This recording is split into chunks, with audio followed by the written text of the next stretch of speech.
Hi there. Welcome to History in Retrograde. This is the podcast where we use the ancient art of astrology to help us better understand the past. I'm your co-host, Chandler O'Quinn, and joining me live via satellite is my mom. Hi, Mom. Hi, Chandler. Are you ready to begin another grand experiment? Yes, I'm ready to begin, and I just want to say I'm so excited about all the people that are listening to the podcast. What about you, Chandler? It's very exciting. All right, let's begin. Okay. For those of you just joining us, the way that the podcast works is in a moment, I will give my mother the astrological birth data for a random historical figure.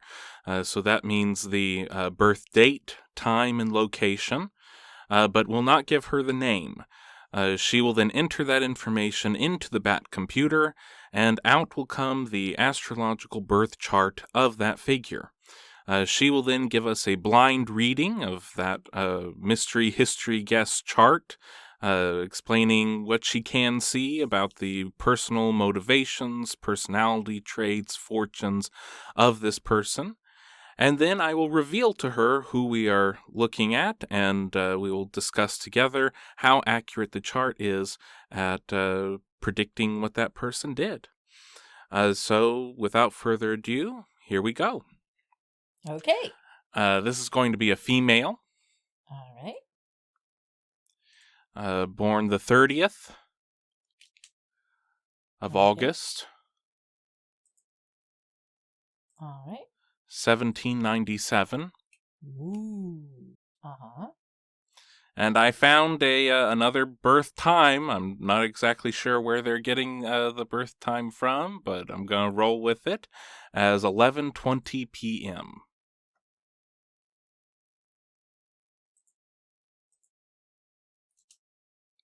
Okay. And what country? The country is England or United Kingdom, whichever it lists it as. And birth town? London. Mm-hmm.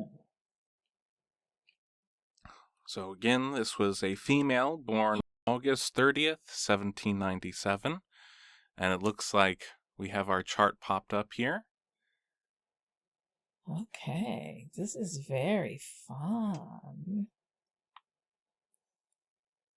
Okay. Interesting. Very interesting. All right. So I like to start with a North Node, as I do. Sometimes I don't, but I do enjoy it. And this person has North Node in Gemini, and it's in the 12th house. So this person has a karmic direction that is involved with, it could be psychic abilities, it could be an ability to communicate about supernatural things. It could be a very creative person. That's the direction they should be going. Okay. So having North Node in Gemini, right? And then this person has Cancer rising. And Cancer rising would give this person a watery, like people would assume maybe, well, there's one of two things. Like if you have a water sign rising, especially with the Cancer, because Cancer is very nurturing, it could be that this person is easy on the eyes, not fiery, not feisty, not super sexy or anything, but just easy on the eyes, I guess, if that makes sense.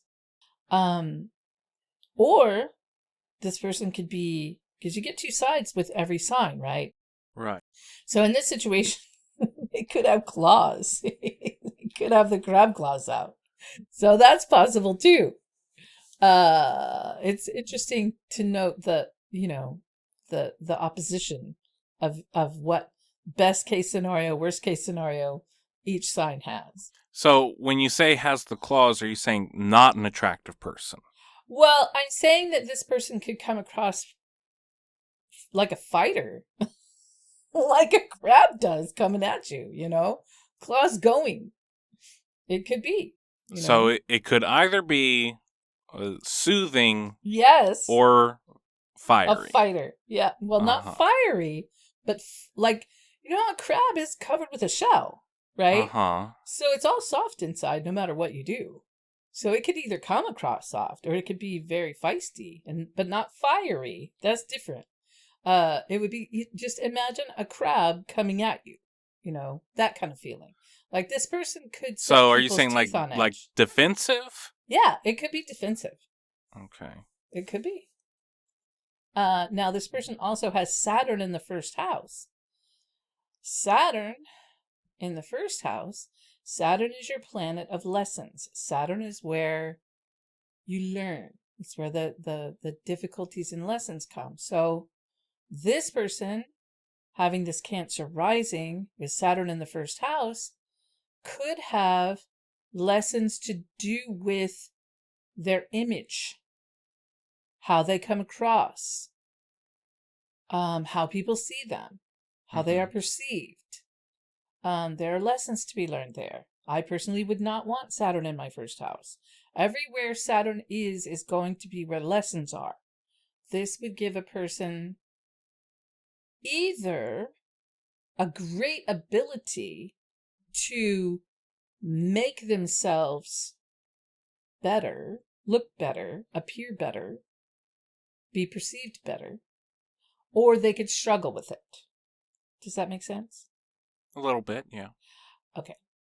There is nothing on the second house, but their second house is also, because of the way that their chart is laid out, you have Placidus houses, which gives you a more accurate reading of the house cusps. So you'll see that these house cusps are thinner than these, and these are wider, right? Mm-hmm.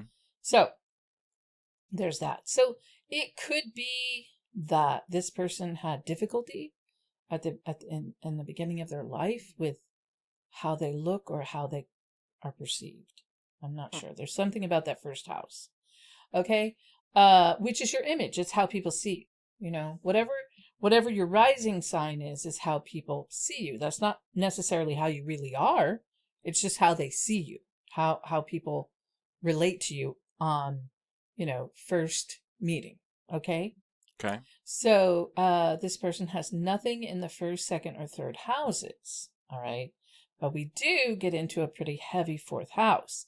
And that fourth house being ruled by Virgo. And Virgo is, Virgo and Gemini are both ruled by Mercury, which is communications. Okay. This person has Sun, 7 degrees Virgo. Mercury, 28 degrees Virgo. Mars, where's your Mars? Mars at 1 degree Virgo.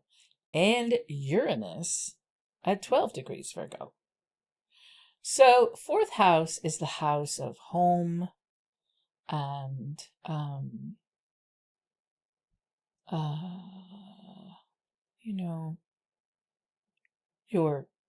your connection to your home and your country, and how you even like things in your house, how you keep your house, all of those things.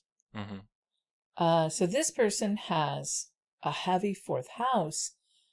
With this Uranus there, it could mean this person moved a lot, or wherever this person was, things could happen out of the blue, like earthquakes or tornadoes or upheaval in government, or all those kind of things.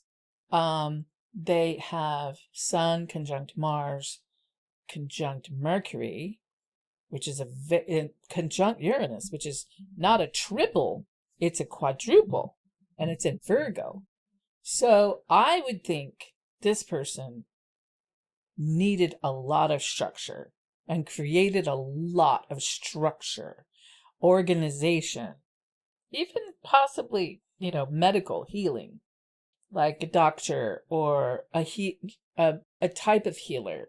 Not necessarily a doctor, but it is, the 1700s. So it would be very unusual for a woman to be a doctor in this time, because if women were doing any kind of healing, they might be burned at the stake. Mm-hmm. So there's that. Now, she could be a midwife, maybe. Something that has to do with that. All right.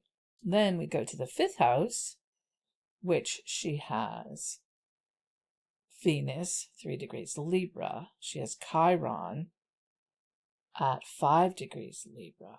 And Neptune is in Scorpio, right? Yeah, Neptune is in Scorpio in the 5th house.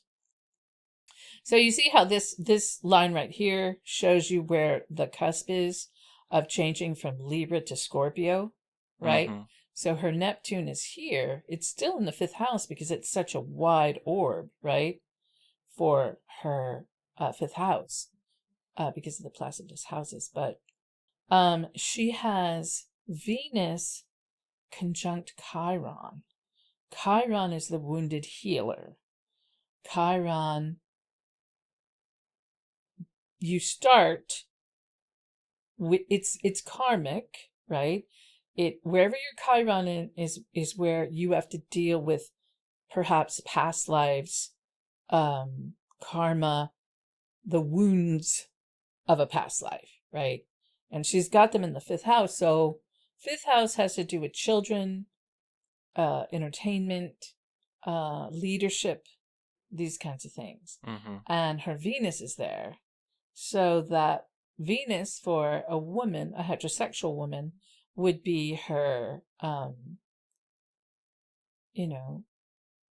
how she interacts with women and the things that she likes and loves, like Venus represents jewelry and clothing and things like that. And in this particular situation, this person has Chiron conjunct that, which means early on they would have probably had difficulty accepting these things or having any of these things. Perhaps they were poor, or they could have had a lot of money but had issues with how they feel about these things, material things, but also female energy. Also having Neptune there, even though Neptune is in Scorpio, which is its home planet, because Neptune is ruled by Pluto. No, never mind, sorry. That's not true. Yeah. In this situation, their Neptune is in Scorpio, but Neptune is ruled by Pisces, or Pisces. Neptune rules Pisces. So that again is creativity, psychic ability, all the things that are known, for Piscean people. But they have Neptune in Scorpio in the 5th house. Neptune in Scorpio gives you a little bit more psychic ability. It gives you an edgier psychic ability, an edgier ability for creativity. In this situation, this person could have been a performer or had the ability to lead with like creative manipulation. Does that make any sense? A little bit. Okay.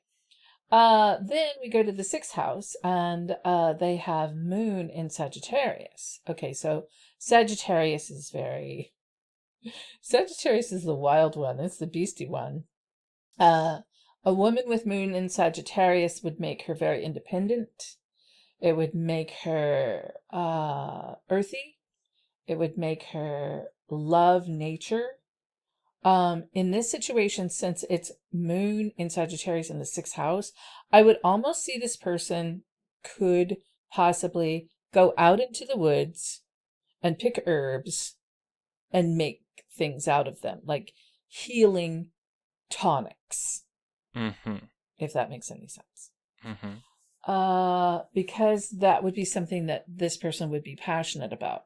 Because 6th house is ruled by Virgo, all right? And Virgo is medical healing and also work. This person would have loved to work, but they would have loved to work outside in nature, or work with nature. Maybe they wanted to work with nature and animals. I don't know. Then there's not really anything in the 7th, 8th, or 9th houses. But then we get to the 10th house, and Pluto is in Aquarius in the 10th house. So there would be a very powerful career-minded person, because 10th house is your career. And we know that not many women had careers in the 1700s. So this would have been a powerful woman in whatever she was trying to do that would possibly be an income. She had the power to do it. She could manifest this, and she should have been a very intuitive person. So her Pluto is in Aquarius, which is humanitarian, but it's at 29 degrees, so it's right there on Pisces. So I would say that this person is on the cusp of Pisces, Aquarius. Same with the moon. Her moon is also on the cusp, and her Mercury is on the cusp. Anything that's in that orb of 30 degrees is on the cusp, or the orb the other side, like 1, 2, 3, 4, 5. So I would think that she would be very creative in her career and have it somehow be connected to some sort of humanity or the dark side, which would be totalitarianism. But this person also has Jupiter in Aries in the 11th house. So Jupiter in Aries would make this person, this would give them a bit of fire. It would give them benevolence in the 11th house with groups. I would assume that groups of people loved her. I think that she has a lot of power with the people in a benevolent way. Jupiter, it could be anything from like feeding a bunch of people to having people admire her greatly. Is any of this making sense? Because I'm a little lost here. I have to say, I think out of all of the ones that we've done, this is the one that is, it's very mixed. There are some things that are absolutely right on point, and there are some things that almost seem kind of the opposite of what this person is known for. Now, everyone has internal struggles between them and things like that, and it's also possible that there are aspects of her private life that we don't know, and we're actually getting insights into that based on these things. But it's there are some things that are really, really right on, and then other things that are very curious. Well, I think that maybe the birth time could be wrong. That's possible, absolutely. And if the birth time is wrong, then that could throw things way out of kilter. Okay. So, I can just look at the aspects for a second, okay? And forget about looking at where they are in the chart. I'm just saying that Sun conjunct Mercury, conjunct Mars, conjunct Uranus in Virgo would make this person an extremely powerful person. And this person would be very analytical. They could be extremely smart, um, very organized. It could make them a little more analytical than caring. You know what I mean? Moon in Sag is going to go along with that, because the moon in Sag, a woman with moon in Sag, is, just imagine a woman riding bareback on a horse with a bow and arrow. And Mm-hmm. she's just out. She's just day tripping, right? She's just doing whatever she wants. Whatever she wants. That's what she wants to do. All right. Okay. Yeah. Okay, so then we go to Venus in Libra. Venus in Libra.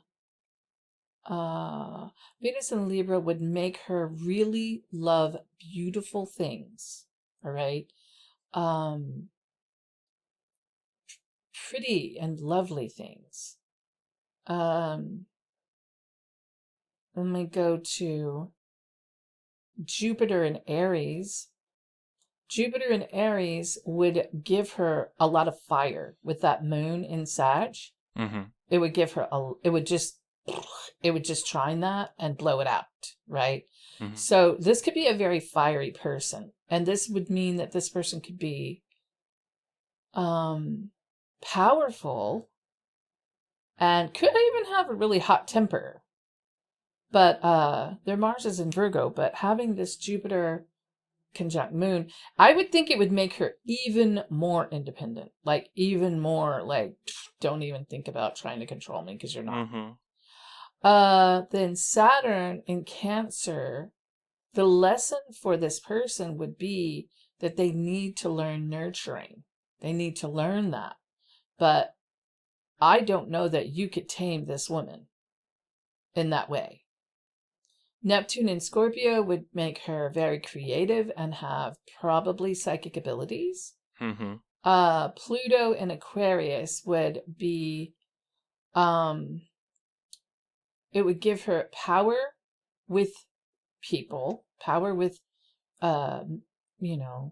because it's Pluto in Aquarius. So Pluto is death and rebirth, or power in general. It's, that's what it means. So having this person with Pluto and Aquarius would give them a powerful humanitarian aspect, unless they were full-blown totalitarian, which could also be, especially with all that. I mean, the dark side of this person could be they were just so powerful that they had to be put down.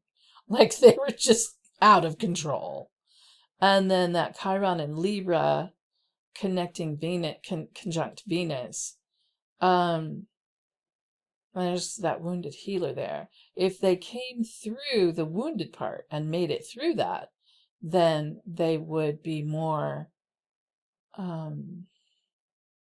comfortable, I guess, with all the Venusian things that are in Libra, because Libra's like very beautiful. Libra's very beautiful, right?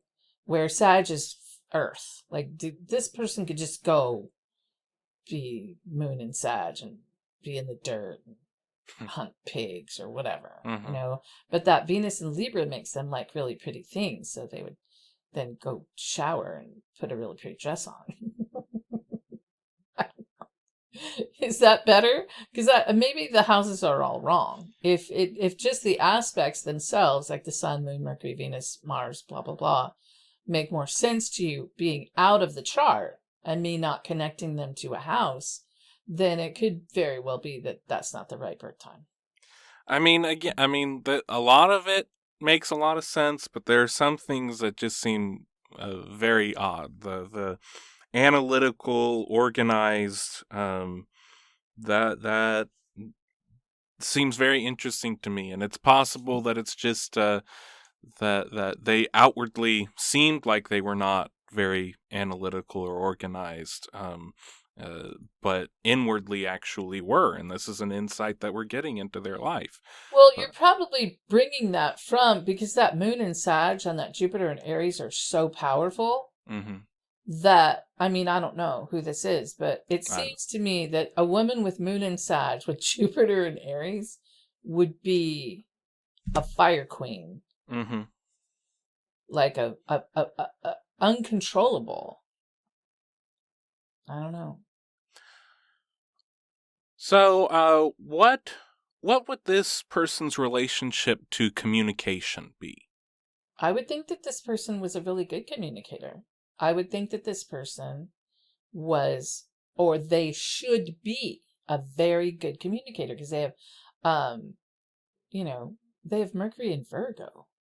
They should be a very good communicator. When they communicate, it would almost be, but not like gregarious communication, like analytical communication, Mm-hmm. or like medicinal.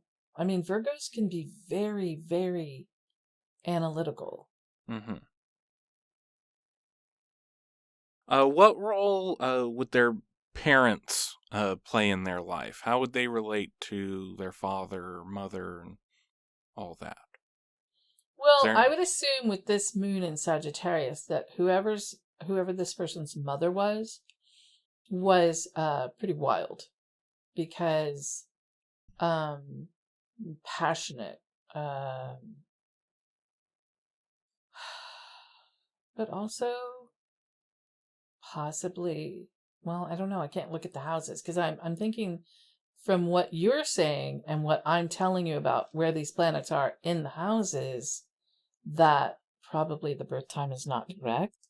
Mm-hmm. But I would think that this person, because she has, if the birth time is correct, okay, that's putting the moon in Sag. If the birth time is not correct, then the moon could be in a different sign. It could be in Capricorn or Pisces. Okay. So, if the moon of this person was in Capricorn, that would make the mother very cold and distant.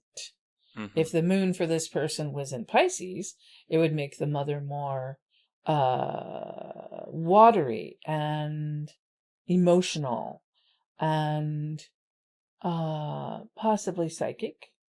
And it would make this person more psychic because they would have moon in Pisces. If any of those make sense, because any of those three things could be depending on if the birth time is right or not. Okay.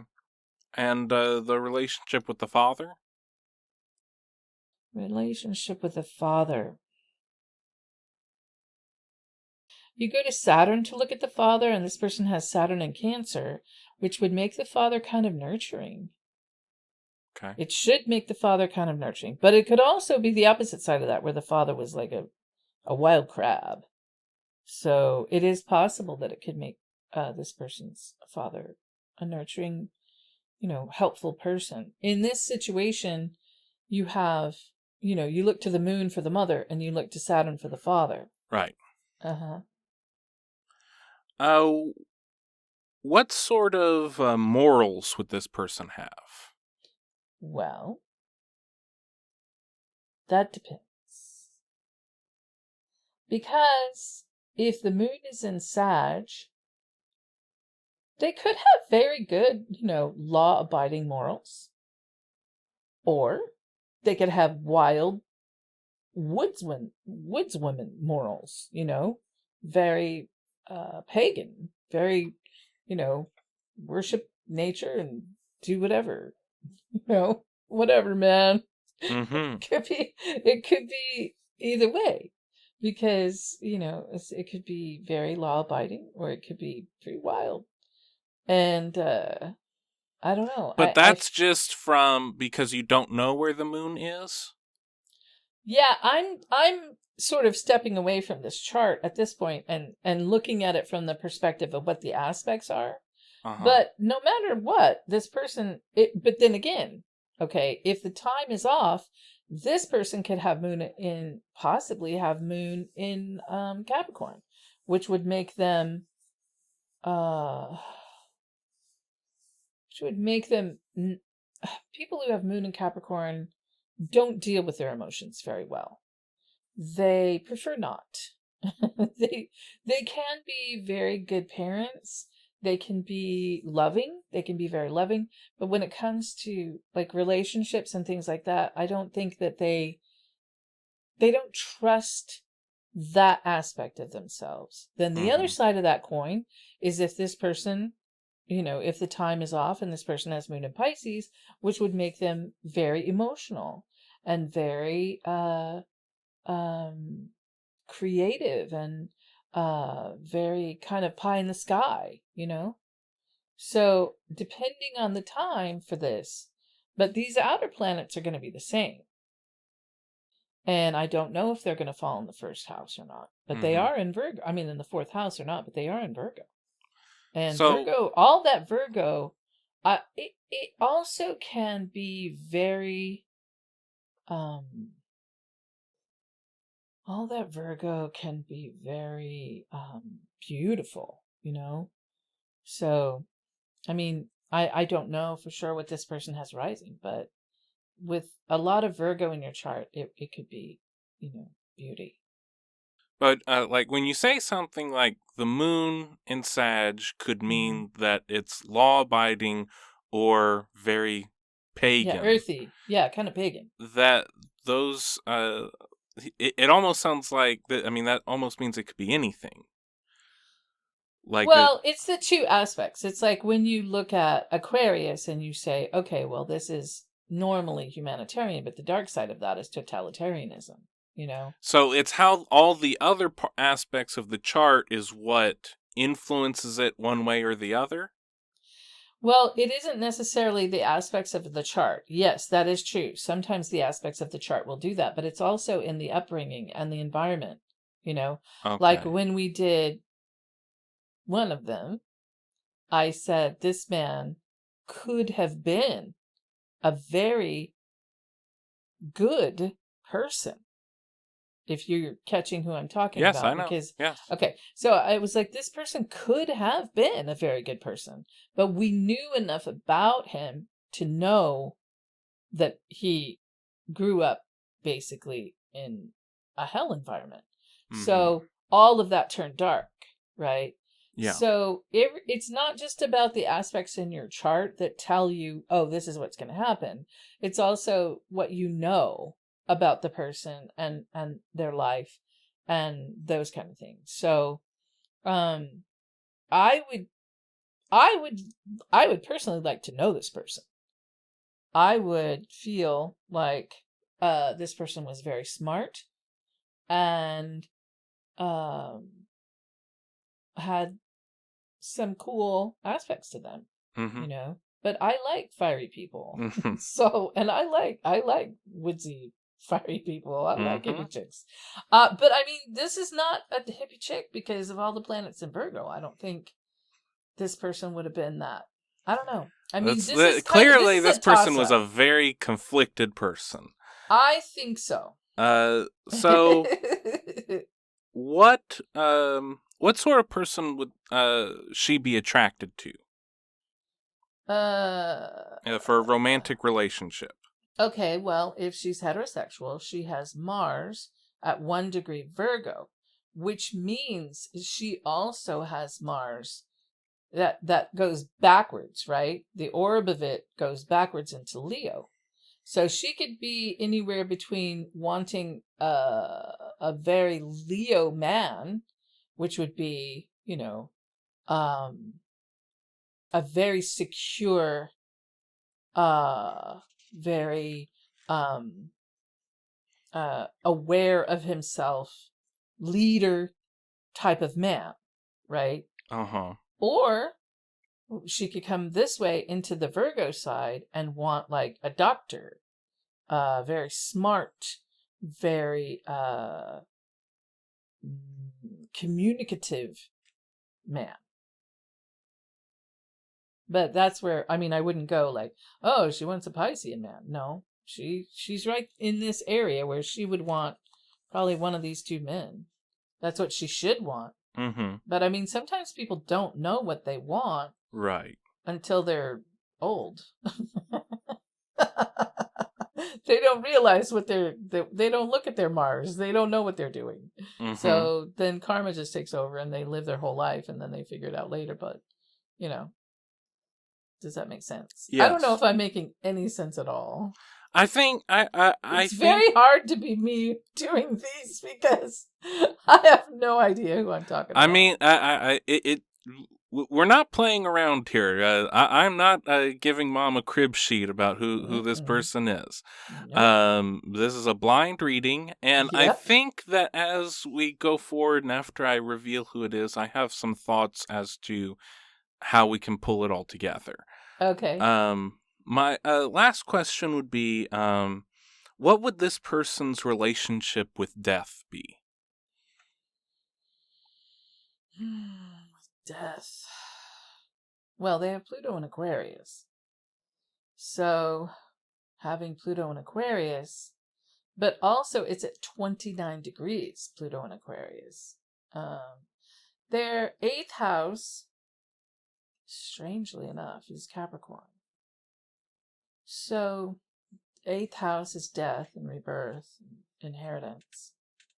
So, but it also, their eighth house also goes into that Aquarius. So, I mean, I don't think they would have an obsession with it. I think, um, I think having Pluto in Aquarius would make you possibly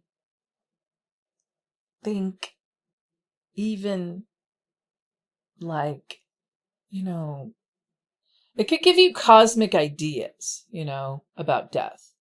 It could open up this whole next level of research into that whole like Aquarian age about other dimensions and stuff like that.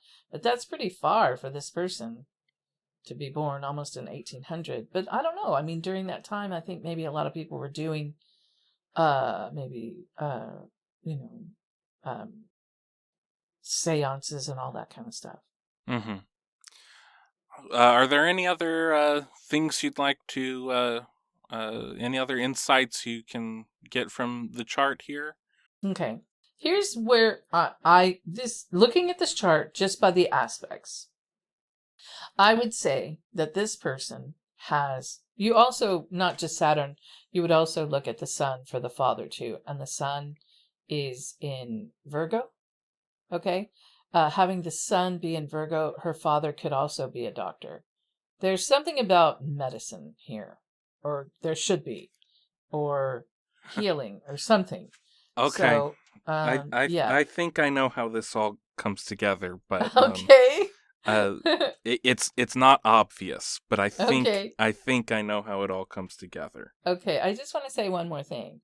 This person, I would say, is conflicted, but at the same time, this person could have taken all of this Jupiter in Aries and this Moon in Sag and the Venus in Libra and all this fire and air and earth that they have and turned it into a really amazing natural healer. That's what I would say. Mm-hmm. I don't know what this person did. And they Right. have North Node in Gemini, which is communication. So they should have been a good communicator. Yes. So, I'm writing down my revelation here that I will give to at the end of the summary. Okay. So I think I'm going to go ahead and summarize all that we've been talking about here. Okay. I'll give you all the things first that seem very close to who this person is, and then some of the things that seem more out there. Okay. So, well, first thing you said was person could communicate about supernatural things. Yes. Creative, attractive, lessons with how she is perceived. Moved a lot, traveled, and there were upheavals at home. issues with how she felt about material things. Lead with creativity. Independent-minded, earthy, love nature. Powerful, career-minded, creative in career, loved by people in a benevolent way, smart, someone who rides into challenges, fiery, independent, learn, nurturing, creative, psychic. Mother was wild and passionate, possibly. Father, nurturing and possibly defensive. Very pagan, loose morals, maybe. Looking for a leader or a very smart man for romantic partnerships. Cosmic ideas about death. Medicine plays a large role in this person's life. Some of the things that don't quite add up are some of the opposites of what we've talked about. So one of them was not fiery, someone who is soothing, but when provoked can become defensive. Okay, That's but all that was if this is the Cancer rising, that's what that would be. Yeah. That would be appear, not actually be, but when people first meet you, that's what they perceive. Yeah. Yeah. Needed or created structures. The healing kept coming up, and we'll see. I think that does fit in, but it's just in a roundabout way. Mm-hmm. Analytical and organized, and can sometimes be perceived as more analytical than caring. I think that's all that there was on the doesn't quite make absolute sense part. Mm-hmm. Does all that sound right from what we've been discussing here? Yes, that's the dark side. Like a Virgo, all this Virgo can either be really, like they're hard workers, very hard workers. Like they could work in this fourth house. There's a lot of work, like work out of your home or work on your home. There's a lot of work on the home. There's work there, right? Yeah. But which is Virgonian, right? Uh-huh. That's work, and so much work in the fourth house. And with that Uranus there, then that has like this odd turn, like it would you're working and then something changes and you change the work and then you do more work and then you change it again. But that analytical part of Virgo can be cold. It can be, it doesn't have to be, because they can be very good medical, healing type of people. Uh-huh. Mm-hmm. So, are you ready to find out whose chart you've been reading? I'm scared. I'm Well, very wrong. that's so. This podcast is scheduled to be released on October 29th, the Friday before Halloween, and that fact has not been lost on your co-host, and I have selected someone who is intricately connected with Halloween.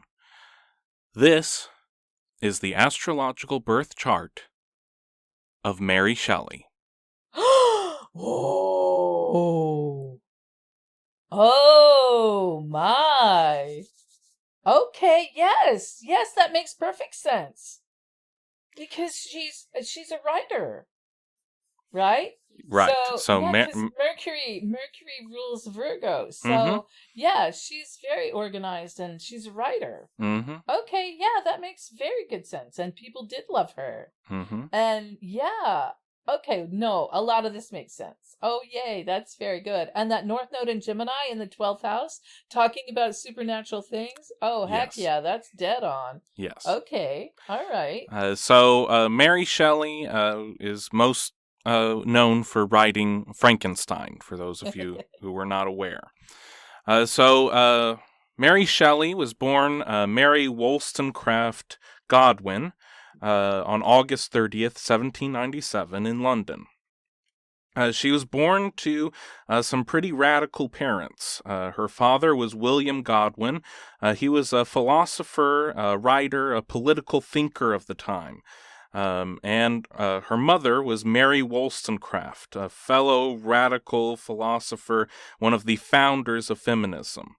Wollstonecraft's Vindication of the Rights of Women was published after her death in 1798.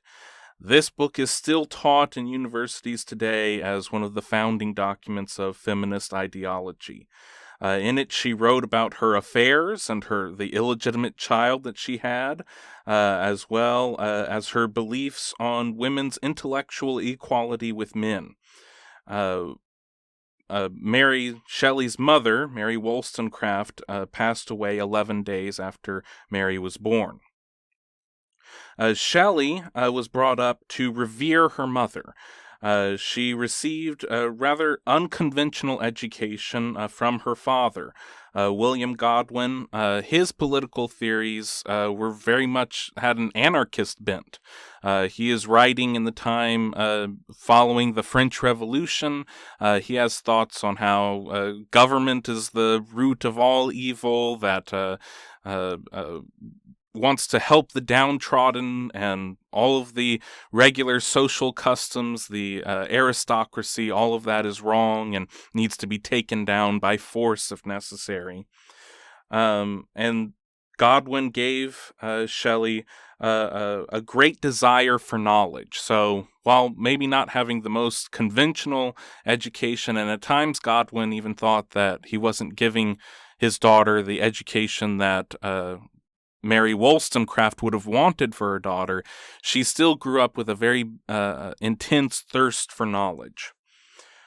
Percy Shelley was a devotee of Godwin.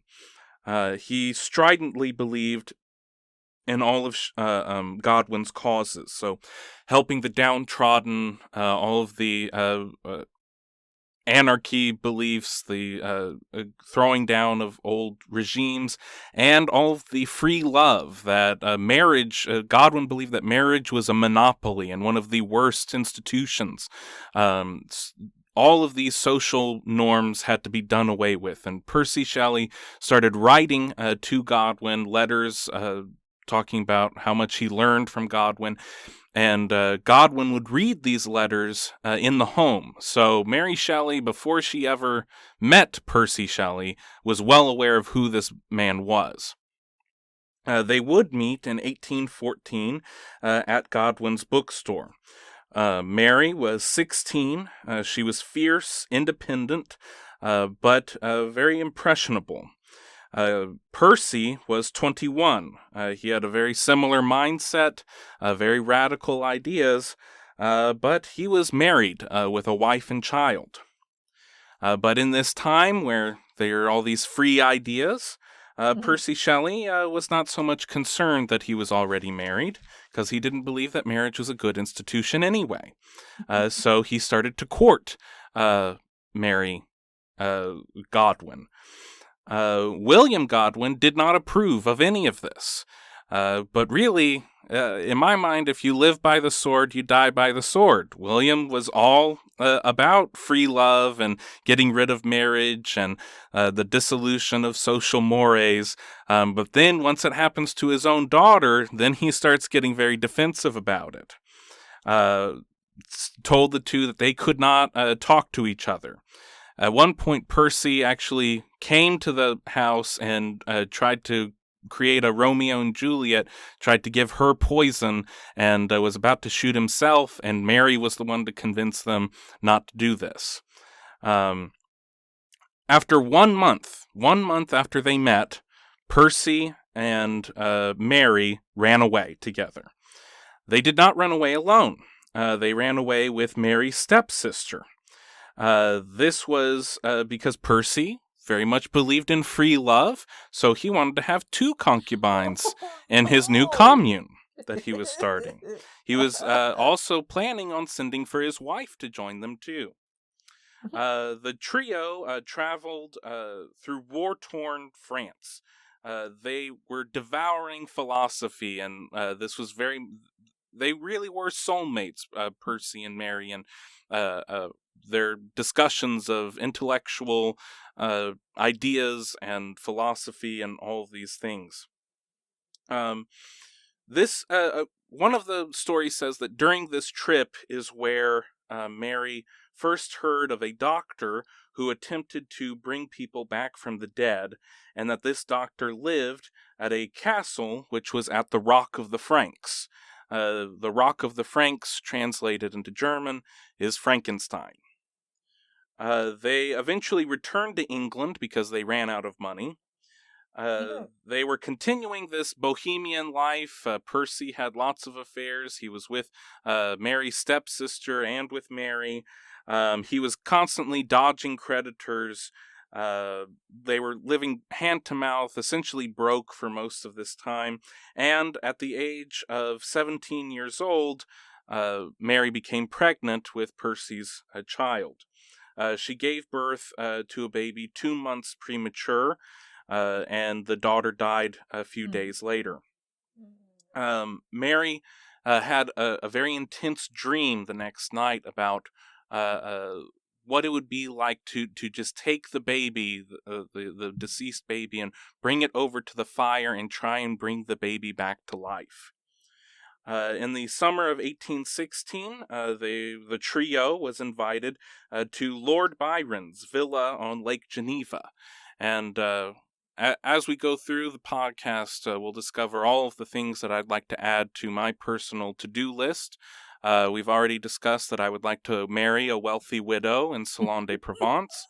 I would also like to have a villa by Lake Geneva. This villa was infamous. There were tourists who would hide out in the bushes and bring telescopes to see what was going on in Lord Byron's villa. Mm-hmm. And so Byron had all sorts of wild parties and things going on there, and Mary and Percy and the stepsister were all invited for these parties. And during this summer, they were entertaining themselves by smoking lots of opium. Oh, no. And reading German ghost stories. Mm-hmm. And as the ShamWow guy said, the Germans, they always make good stuff. So they were reading these German ghost stories, and at one point Percy, who always thought he was a genius, said that he was getting bored of these stories. And Byron then challenged them all to try and figure out a better ghost story. Mary was probably the only one who really took this challenge to heart. And she was embarrassed after a couple of days that she had not thought of a better ghost story. But then one night, she had a very intense, vivid dream of a medical student standing over a hideous creation stretched out and brought to life by a horrible engine. And that was the initial story of Dr. Frankenstein. She continued writing this story out. It started as a little short story, and then was encouraged by Percy to make it into a full novel, a full story, and got this work completed. She definitely won the contest between them all, especially because she was probably the only one who took it seriously.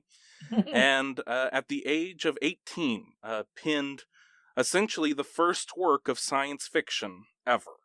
This is Frankenstein, or the modern Prometheus. Percy, through his connections, managed to get the novel published anonymously, because you couldn't have a book published by a female author in 1800s anywhere, really, but here in England. So it was at first published anonymously, and the first 500 copies just as Frankenstein's creation took on a life of their own. They were passed around ravenously by all the intellectuals in London. This became one of the great Gothic horror stories. The rest of Mary and Percy's life is really very sad. Lots of tragic things happened. Disease, suicide, tragedy followed the young couple. Mary's half-sister, Fanny. This is Mary Wollstonecraft's first illegitimate daughter. She committed suicide shortly after Mary Shelley wrote this book. The stepsister, cohort, Claire, she was very much in love with Lord Byron. and she gave birth to Byron's illegitimate child. Lord Byron did not accept that child was his. Then he later decided to take the child from Clare and gave it to a convent, and that child died 5 years later. Percy's actual wife, who was in England during all this, she also committed suicide, and she had an unborn child when she did that. The court in England ruled that Percy was an unfit father. Imagine that. Yeah. But Percy decided to legitimize his relationship with Mary, and they got married. And that's when Mary actually got the last name of Mary Shelley. And then they both did get custodianship of the children. Then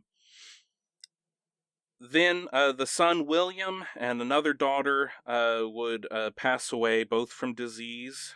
Mary nearly died from a miscarriage. Percy continued on with all of his love affairs while all this was going on. In the summer of 1822, Percy left with a friend to go on a trip on the friend's new boat, and none of them returned from the trip.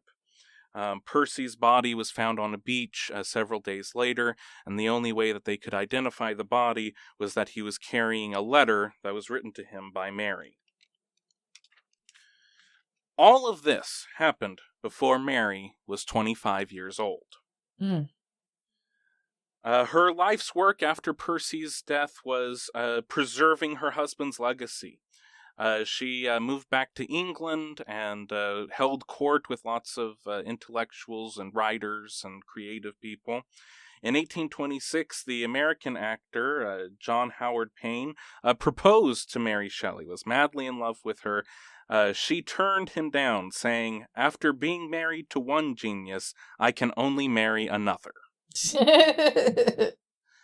Mary Shelley continued writing and preserving Percy's legacy until her death in 1851, as she was 53 years old.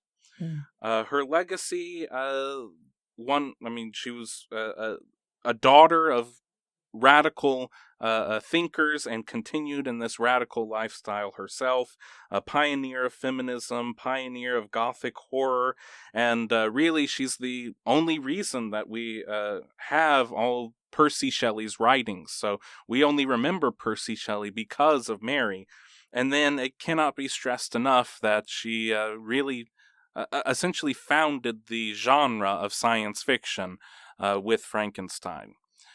So how the chart all works into this, while she was not a doctor and she was not a related to a doctor, Godwin was not a doctor, but medicine played a very big role in her life. Yes. She was fascinated by medicine from the time of being a little girl, and that is what got her the inspiration of Dr. Victor Frankenstein, putting the cadavers together to create the monster.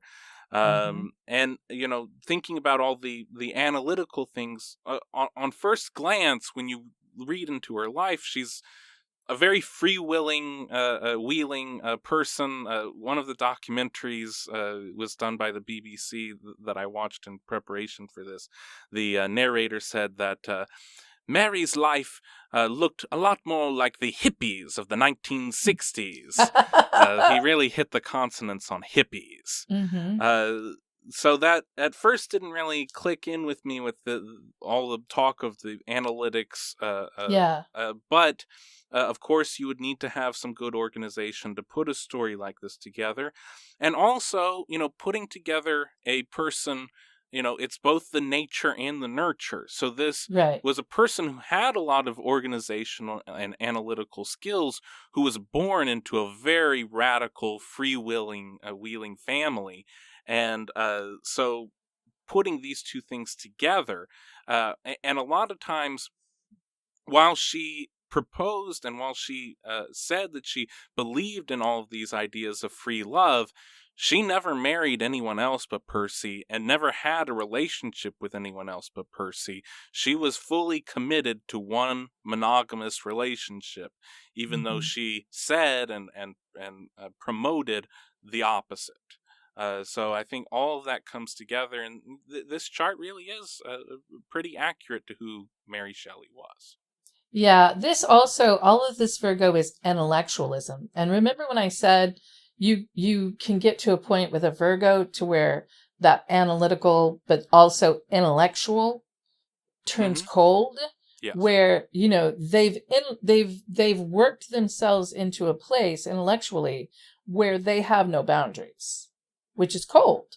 You're not a warm, loving person when you don't have any boundaries.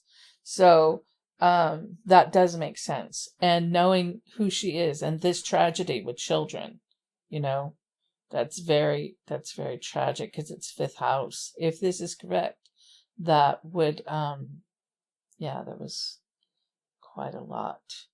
It's, I don't think that the Pluto, the death and rebirth, is so much about what would she think about death, because it comes over here where she was so driven by the medical aspects of it and how the death and rebirth could be. And that's also Pluto in the 10th house, but on the cusp of Pisces, which would make her a powerful imagination. You know what I mean? Mm-hmm. And it could even be powerful imagination, right, in Pisces about death and rebirth. So imagination, death and rebirth, Yes. which would lead you there. And so very interesting. But that whole freewheeling, moon and Sag, clearly her mom, what moon and Sag, very independent, right? Yes. And then this Jupiter in, Aries in the 11th house makes her very, it was like, okay, well, they're doing opium, they're drinking, it's a lot of debauchery, right? Mm-hmm. Jupiter is very, Jupiter is the father of Bacchus, right? So, I mean, Jupiter is benevolence. It's like too much. It could be too much of a good thing, and that's where she liked to be in crowds of people having too much of a good thing. But yeah, I mean, okay, it does all come together in the end. It really does. And I'm not sure that Mary Shelley was known as a beautiful woman. I don't remember that she was known as a, I think at the time that she was, Percy was attracted to her not just beauty. because of her legacy, not just because of her being Godwin's daughter, but also because she was a pretty good looking lady. Maybe her Saturn here has to do with the fact that she couldn't originally publish her own work. Maybe. I don't know. There's something about that Saturn in the first house, and maybe it'll come to me later, but there's something about, because Saturn puts restraints on the aspect where it is, or it makes you learn that. And so it's in the first house, which is your appearance, how people react to you. Perhaps it could have even been like a teacher. She could have had teaching aspects about her, something like that. Don't know. But that is amazing. And this I think was the hardest one for me, because it's such a dichotomy of a confetti of things, It's very interesting. But you can see it when you look at it now, when you know who it is. It makes perfect sense. Yeah. But I mean, that's what makes this such a great experiment, is that it would be so easy to point to it if you already know who it is. Right. Oh, well, all these things make sense. But the stumbling around and finding it organically, it's a lot of fun for us, and I hope it's a lot of fun for the listener at home. I hope it's a lot of fun for the listeners at home. They do seem to like it, so I'm glad about that. That's very good. I'm really enjoying watching it build. Watching people come in and listen to episodes, and we love you guys. Please keep listening. So on our scale of right on the money to way out in outer space, This one looked like it was a little bit in the middle for a while, but I think it came back around. I think we got another one right on the money. Yeah, it's very clear once you know who it is. Yeah. So that concludes this episode of History in Retrograde. I'd like to thank you all for listening at home. And please like, share, and subscribe to the podcast. Tell your friends. And, as always in closing, as long as your houses are in order and your stars are aligned, everything will be just fine. Thank you. Thank you for listening. Until next time. Bye-bye. Bye-bye.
Salal Creek Studio.